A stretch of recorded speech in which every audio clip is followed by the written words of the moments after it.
Bonjour et bienvenue sur la chaîne French Basket Europe et comme promis, la vidéo draft de la semaine. Le rendez-vous de la semaine sur la chaîne YouTube. Aujourd'hui, on va parler de la draft, on va s'intéresser à où vont nos Européens, aux Européens qui jouaient l'année dernière en Eurocup et Euroleague, où vont-ils être draftés dans cette draft. La draft a eu lieu cette nuit aux alentours de 2 heures du matin aux États-Unis. On vous sort une vidéo le matin même. Mets un petit pouce bleu pour nous soutenir, partage la chaîne, on continue de développer cette chaîne. Abonne-toi à notre Instagram, tous les résultats apparaissent d'Euroleague, d'Eurocup et toutes les dernières rumeurs et transferts. Au passage, j'ai testé une nouvelle configuration avec moi plus loin en haut de l'écran et avec voilà, des grandes images et des grandes sortes de présentations. Dites-moi si vous aimez dans les commentaires. Aujourd'hui, on va analyser les joueurs, on va parler un petit peu de leur profil et on va parler aussi de leur rôle dans leur future équipe NBA. On ira par ordre croissant, c'est-à-dire du joueur le plus haut drafté européen au joueur le plus bas drafté européen. On parlera aussi des joueurs européens ou du joueur européen qui n'a pas été drafté. On est parti, let's go. Et l'Européen drafté le plus haut de cette cuvée de draft 2020 n'est autre que Killian Hayes, le meneur arrière du Ratio Farm Ulm. Il a été drafté 7ème par les Detroit Pistons. Un choix attendu, on le savait tous. Si vous suivez bien les rumeurs, si vous êtes au courant de ces draft recap, j'ai suivi aussi beaucoup de mock drafts sur YouTube de trash talk de la first team du 6ème homme et Killian Hayes était tout le temps placé en 7ème par les Detroit Pistons. Il y en a qui le voyaient transférer aux Suns ou aux Timberwolves, mais non, finalement, Killian Hayes arrive bien dans cette équipe des Timberwolves. Des Detroit Pistons, pardon. On commence avec une courte présentation du joueur. Killian Hayes est un meneur arrière français-américain. Il a 19 ans, il fait 1m96 pour 95 kg. Il jouait au Ratio Farm Ulm la saison passée en Eurocup. Au niveau de ses qualités, il a une création pour soi énorme. Il a une très bonne création pour soi et pour les autres. Il a une expérience professionnelle du côté de Ulm. Il a quelques petits défauts. Le seul problème, c'est qu'il est gaucher, c'est-à-dire que pourquoi ça, en soi, c'est pas un défaut qu'il soit gaucher, mais quand il va vouloir shooter à 3 points, les droitiers, si c'est un droitier en défense, il va être plus facile de le contrer et de mieux défendre sur Killian Hayes. Aussi, un petit défaut, il y a aussi son catch and shoot. On connaît Killian Hayes, des grands talents de passeur, des grands talents de skills au dribble, mais au shoot, en catch and shoot ou shoot tout court, comme ça, il va pas les mettre tout de suite, il a une moins bonne réussite, mais il a travaillé sur ça au camp, notamment dans ce début de saison avec ses camps NBA. Et moi, je pense que Killian Hayes va vraiment pouvoir progresser dans ça. Donc, dites-moi, pensez-vous que Killian Hayes va progresser au shoot? Dites-moi dans les commentaires. Il arrive donc du côté des Detroit Pistons, une équipe qui est totalement en reconstruction. Il y a Andre Drummond qui part, Blake Griffin qui part. Une équipe coachée par Dwayne Casey, le coach emblématique, bien sûr, un très très bon coach. Au poste de meneur, il y a juste personne, il y a juste lui et Derrick Rose. Derrick Rose qui va aider Killian Hayes parce qu'il va fournir son expérience. Lui qui, touché par les blessures, ne peut plus trop jouer, peut plus jouer autant de minutes qu'il a joué qu'avant. Il va partager son expérience. Killian Hayes va aussi retrouver du temps de jeu dans cette équipe des Detroit Pistons. Je pense que l'objectif de Dwayne Casey, ça va être vraiment de reconstruire autour de cette jeunesse et autour de Killian Hayes. Je pourrais même mettre un petit plus qu'il va jouer avec son frérot français, Sekou Doumbouya, qui rejoint aussi cette équipe-là, qui a été drafté la saison passée dans cette équipe-là. Et peut-être que si Killian Hayes brille, il pourra mettre en lumière Sekou Doumbouya.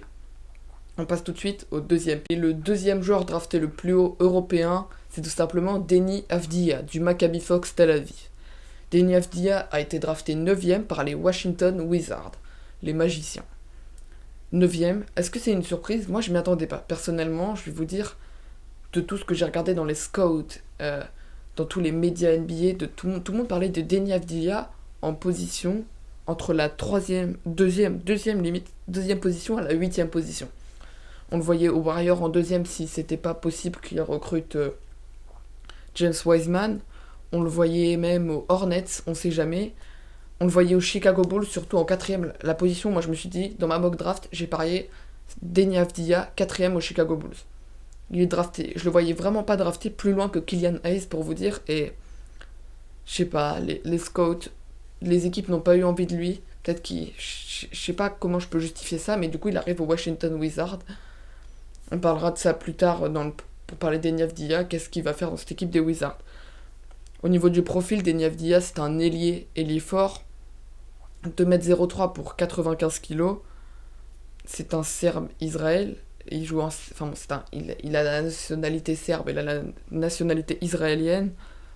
Il est le fils du très grand Zoufer Avdija. J'ai d'ailleurs fait une analyse de son jeu complète sur une autre vidéo qui s'appelle Deni Avdija. Le lien sera sans doute dans la description si tu veux aller la checker. Au niveau de ses qualités, il a cette qualité d'avoir été pro pendant 2 ans. Donc c'est un professionnel avec le Maccabi Tel Aviv. Il a joué à très haut niveau européen. Il a une vision de jeu incroyable pour un ailier fort. Et il a une polyvalence offensive très très présente. C'est-à-dire qu'il va pouvoir scorer, faire des passes décisives, prendre des rebonds. C'est un joueur qui peut faire des triples-doubles, pour vous dire. C'est un joueur qu'à ce niveau-là, qui peut faire des stats de 15-6-6, 15 points, 6 passes, 6 rebonds, mais qui peut aussi faire des 10 points, 10 rebonds, 10 passes. C'est un joueur vraiment qui peut être dans ces zones de triple-double, entre guillemets. Après, son premier défaut, c'est son premier pas. C'est-à-dire qu'il va pas être agressif, il n'aura pas cette explosivité qu'un Killian Hayes a. Il n'aura pas cette explosivité et cette agressivité sur son premier pas. Après, s'il joue ailier fort, on va pas trop lui reprocher ça. Après, il y a un petit défaut quand même pour un ailier fort en NBA, dans la NBA actuelle, c'est son tir. Deni Avdija, c'est un joueur excellent offensivement, mais son tir, il est trop juste. Certes, on le voit envoyer des caviars à l'Euro avec l'Israël, mais il n'est pas assez régulier, il n'a pas assez prouvé tout son talent, et moi je pense qu'il faut qu'il travaille encore plus son tir s'il veut un jour avoir un impact dans une équipe NBA. Deni Avdija, du coup il arrive du côté des Washington Wizards. Mais quel impact il va avoir? Déjà, il a de la chance d'arriver au Washington Wizards parce qu'il arrive avec un shooter. Il arrive dans une équipe de Bradley Beal qui va sans doute l'aider à progresser son shoot, qui va lui donner des clés. Bradley Beal qui est là depuis longtemps, qui sort d'une saison assez incroyable en NBA, si vous n'avez pas suivi. Et il arrive dans une équipe des Wizards qui manque d'ailier. Quand tu analyses je sais, les trades viennent juste de commencer, les Wizards n'ont encore recruté personne. Ils comptent recruter Russell Westbrook et former un trio Russell Westbrook, Bradley Beal et Deni Avdija. Je sais pas si ça a fonctionné, ça c'est un autre débat.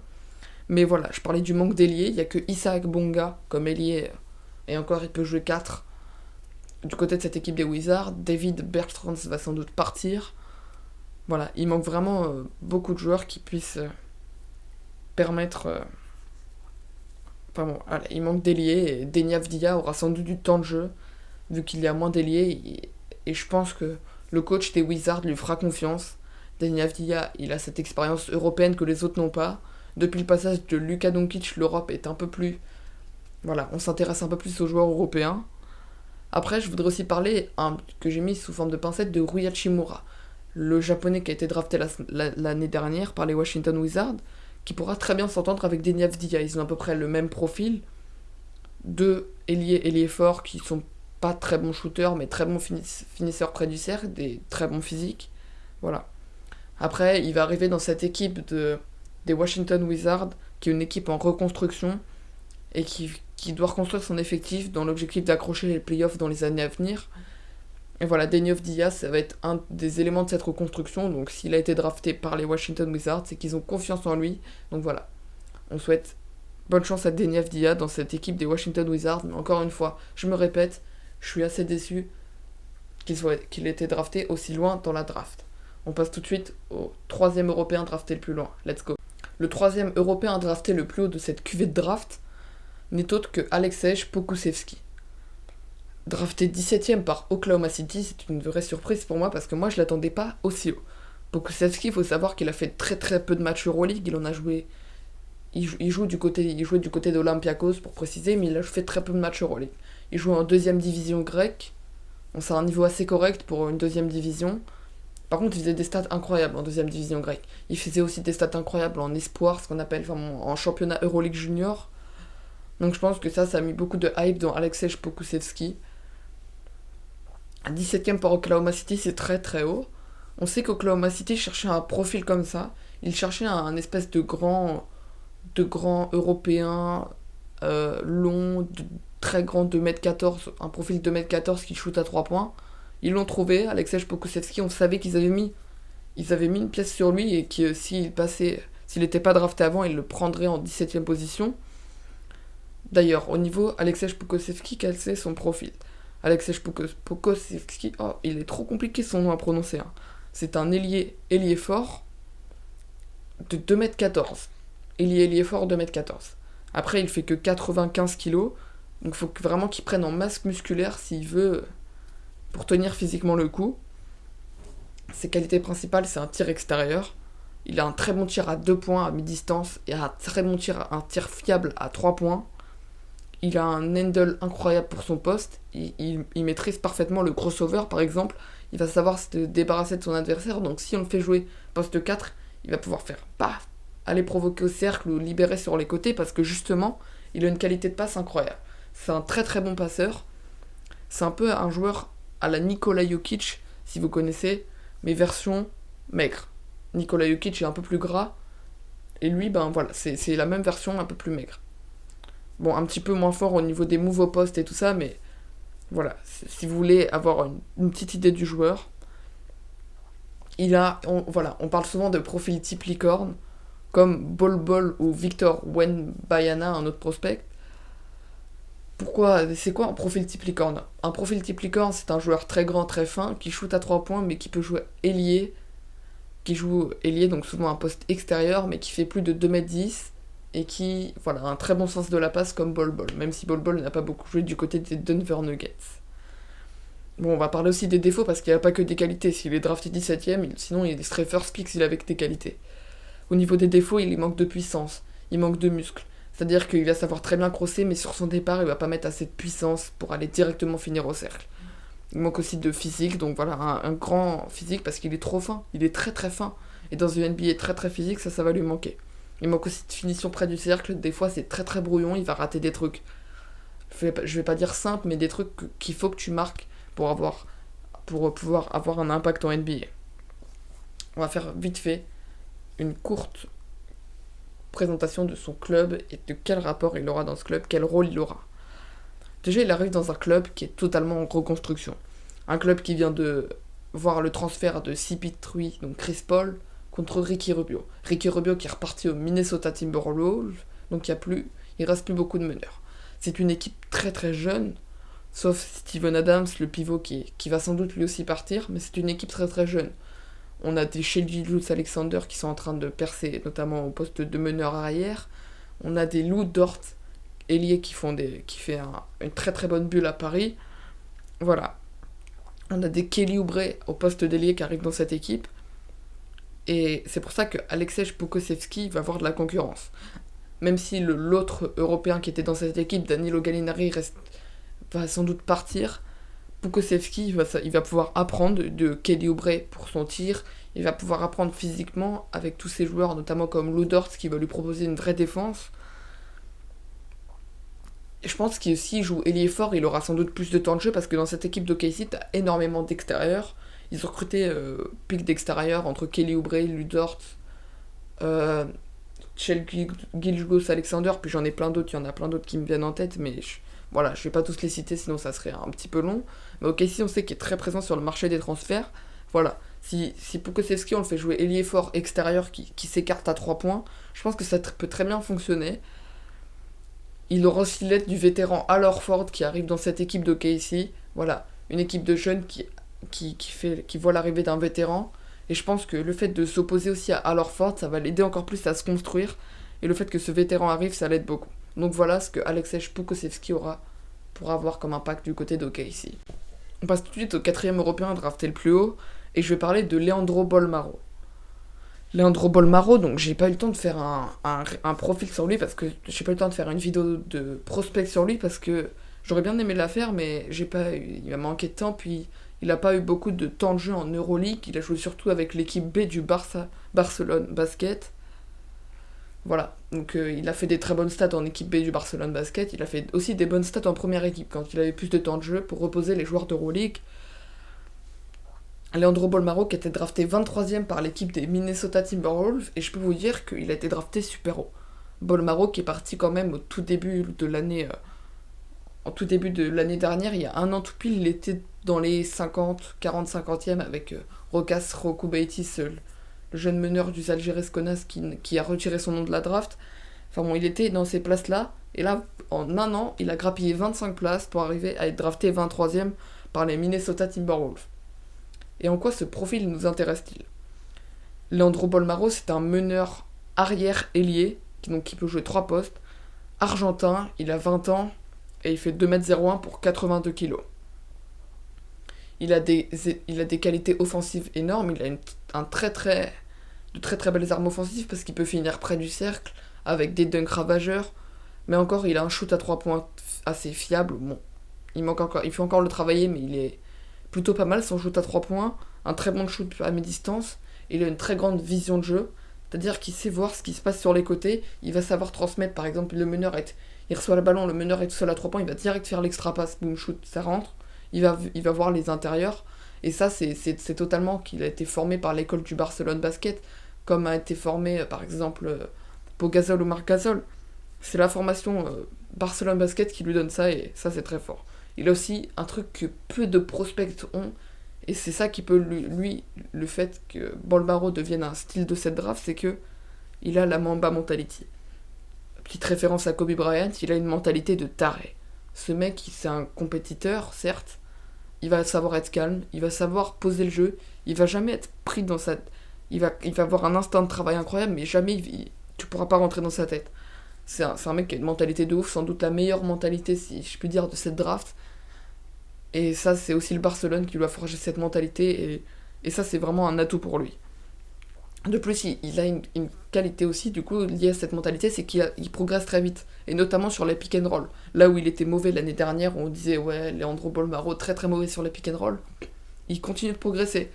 Avec des intérieurs comme Brandon Davis, avec qui il travaille tout le temps à l'entraînement, ou Roland Smith, il a travaillé les pick and roll, ou encore Ante Tomic, si je peux préciser, il a travaillé les pick and roll, même avec Mirotic, il travaille les pick and pop.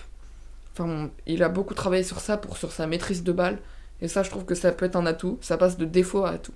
Par contre, au niveau des défauts, il a un problème avec ses mécaniques de tir. Certes, il a un tir à 3 points. Il a une adresse à 3 points qui est moyenne. Mais sa mécanique de tir, elle est assez bizarre, quoi. C'est pas un tir ultra rapide. C'est un tir plutôt pas lent, mais voilà, qui est pas assez rapide, je pense. Il faut qu'il gagne en mécanique de tir. Et puis, il y a une question qui se pose assez incroyable sur Leandro Bolmaro, c'est que tu le vois, mais quel poste il va jouer en NBA? Est-ce qu'il va jouer meneur? Est-ce qu'il va jouer arrière? Est-ce qu'il va jouer ailier? Parce qu'il arrive au Barcelone Basket, il peut jouer ces 3 postes-là. Parce que l'Europe, c'est une autre division, mais en NBA, peut-être qu'il sera trop grand et qu'il aura pas assez de skill pour jouer meneur. Peut-être qu'il aura pas assez de shoot pour jouer arrière. Et peut-être qu'il sera trop petit et qu'il aura pas assez de physique pour jouer ailier. C'est ça cette question qu'on se pose, et c'est ça qui lui a valu d'être assez loin dans cette draft NBA. Bon, on va vite fait parler de son nouveau club. Il arrive tout de suite donc en direction des Minnesota Timberwolves, une équipe qui est en reconstruction et qui va jouer les playoffs la saison prochaine. Il va apprendre beaucoup de D'Angelo Russell et de Karl Anthony Towns, qui sont les deux superstars de cette équipe. D'Angelo Russell va lui apprendre le tir, et je pense que ça c'est incroyable. C'est pas incroyable, c'est un atout pour lui, le fait qu'il y ait D'Angelo Russell dans cet effectif, ça va l'aider à se reconstruire.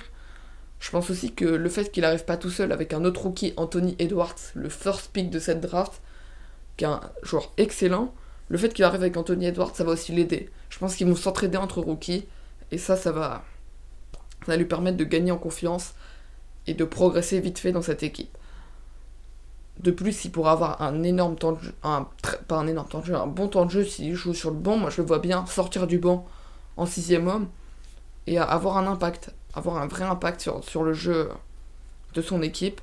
Donc voilà, Leandro Bolmaro. Je pense aussi qu'il faut parler aussi, parce que ils viennent de recruter, ils ont D'Angelo Russell dans leur effectif, les Minnesota Timberwolves, mais ils sont aussi Ricky Rubio. C'est-à-dire qu'ils ont il pourra apprendre aussi de cette expérience de Ricky Rubio. Ça, j'ai vu le transfert il y a à peine 10 minutes. Ricky Rubio, donc, qui était passé par OKC, qui rejoint les Timberwolves. Et ben, je pense qu'il pourra aussi apprendre de cette expérience de Ricky Rubio, Leandro Bolmaro, et ça va l'aider. On passe tout de suite au dernier joueur drafté le plus loin. On est parti. Quand j'ai vu Théo Malédon, qui n'a pas été drafté dans les 30 premiers choix au premier tour, j'étais très déçu. J'ai vraiment pensé à tout le travail qu'il a fait pour cette draft. Et voilà, j'ai remis en cause quelques points. Je me suis dit, mais Théo Malédon, pourquoi il n'a pas été drafté au premier tour? Ça m'a beaucoup surpris, je l'attendais entre la 25e et... entre la 20e même et la 27e place. C'est un joueur qui pouvait être drafté dans ces standards-là. On l'attendait au 23e par les Jazz. Ou même, pareil, il y a beaucoup d'équipes, même les Spurs s'intéressaient à lui, mais il a pas eu. Enfin, il a dû être drafté au second tour, 34e par les Oklahoma City Thunder. Il rejoint donc un autre Européen qui est Aleksej Pokusevski. J'ai vite fait présenter du coup le joueur, même si j'en ai déjà fait une présentation dans une vidéo complètement sur Théo Malédon, un prospect Frenchie, donc n'hésitez pas à aller la checker si vous voulez en savoir plus sur Théo Malédon. Donc le meneur français, 19 ans, 1m95 pour 79 kg. Au niveau de ses qualités, il a cette expérience professionnelle, il a une taille assez incroyable pour un meneur, il a un jeu en attaque placée très très fiable, c'est-à-dire qu'il va savoir bien prendre les écrans, pas subir la pression, et vraiment distribuer à ses coéquipiers et tout ça. Et il a une éthique de travail incroyable, c'est un bosseur. Thomas Malédon, c'est un bosseur. Le mec, il donne tout. C'est pas un joueur flemmard comme on en connaît beaucoup. Non, c'est un bosseur. C'est un mec qui va tout le temps travailler plus. Tu vas lui dire, tiens, tu dois mettre 50 tirs aujourd'hui, il va en mettre 100. C'est Théo Malédon, quoi. Il travaille tout le temps. Après, il a quelques défauts. Il a son first step, notamment, qui est pas très très bon. Il a un problème au niveau des créations de tirs. C'est-à-dire que c'est un. Autant Kylian Hayes, tu vois, il va pouvoir créer pour lui. Théo Malédon aussi va pouvoir créer pour lui près du cercle. Mais ce qu'il a pas et ce qu'ont la plupart des meneurs qui sortent de l'université, c'est que lui, il va pas pouvoir créer son tir. Ça va pas être un mec qui va te mettre un cross, step back 3 points. Non, c'est pas ce joueur-là. Il va pouvoir mettre 3 points open shoot, mais il ne mettra jamais de step back 3 points face, comme James Harden. Mais il peut travailler ça. Je suis sûr qu'en arrivant en NBA, il va pouvoir prendre de la graine et il va pouvoir travailler ça. Et un défaut qui lui a coûté sans doute, c'est le fait qu'il soit au deuxième tour, c'est aussi sa blessure. Il a été blessé très très longtemps, épaule droite puis épaule gauche. Il a peu joué la saison dernière à cause des blessures, alors pourtant il était bon en Euroleague, il faisait des bonnes statistiques, des 7.4 passes pour un jeune, c'est très très bon. Voilà, la blessure lui a coûté quelques matchs et lui a coûté sans doute une place très très loin dans la draft. Et puis aussi, j'ai vu ça sur l'épisode de la First Team que j'ai regardé ce matin, mais ils ont totalement raison sur le fait que Malédon il n'a pas été concerné par Zvezdan Mitrovic. Zvezdan Mitrovic, il faisait jouer 15 minutes Malédon, alors que c'est un mec où il faisait jouer 10-15 minutes Malédon, alors que c'est un mec qui a besoin d'énormément de temps de jeu pour prendre en hauteur et de ça. Kylian Hayes, lui, il faisait une erreur, il continuait sur le terrain, il jouait énormément Kylian Hayes, c'est pour ça qu'il a fait énormément de statistiques, qu'il a eu un rendu, et qu'il a été drafté 7ème. Théo Malédon, il jouait très peu, dès qu'il faisait une erreur, va t'asseoir sur le banc, et c'est pour ça que Théo Malédon, il a pas eu assez de temps de jeu pour être drafté haut, et c'est pour ça que je pense que si Théo Malédon se met un petit peu à jouer, que OKC lui donne de la confiance, ça peut être le style de cette draft. Tout le monde parle de style pour Théo Malédon, tout le monde parle d'un profil assez complet, incroyable, un Européen, moi qui me plaît beaucoup, moi j'adore Théo Malédon, et ça peut être un véritable style de cette draft, donc j'arrive à relativiser avec ce fait-là. Quel impact il pourra avoir dans cet effectif? Dans cet effectif des OKC Thunder, il va déjà être aidé parce qu'il a beaucoup de meneurs qui arrivent. OKC Thunder, on sait il y a vraiment une belle paire de jeunes à OKC. Il y a Pokusevski qui arrive de cette draft, il y a Lou Dort, il y a Shai Gilgeous-Alexander, donc je vais pas je vous en ai déjà parlé, et je pense que justement d'un point de vue des skills, il va pouvoir apprendre avec Shai Gilgeous-Alexander. Théo Malédon et Gilgeous-Alexander, ils ont le profil pareil. Quand ils sont arrivés à la draft, les deux, ils avaient le même profil. Profil de meneur, bon, Gilgeous-Alexander plus rebondeur, Malédon plus passeur, mais des grands meneurs qui n'ont pas la particularité de mettre des step back, mais qui peuvent finir avec des très bons flotteurs ou des très bons moves près du cercle. Voilà, donc je pense qu'il pourra être aidé par Gilgeous-Alexander, qui va lui transmettre son expérience de sophomore et de sa deuxième expérience NBA. Il va aussi apprendre de tout ce qui est défensivement avec Lou Dort, avec Al Horford, et même il pourra s'entraider avec Pokusevski. Je pense que cette entraide entre eux deux, je pense que ça va aussi les favoriser et les faire monter en grade, le fait qu'ils rejoignent un autre Européen qui va la côtoyer. Peut-être qu'ils s'entendent pas bien, je sais pas, mais j'espère qu'ils vont s'entendre et qu'ils vont s'aider à monter dans cette draft. En tout cas, OKC qui est vraiment dans les transferts et dans une reconstruction pour accrocher les playoffs. Et c'est une reconstruction de jeunesse. J'en ai parlé avec Pokusevski.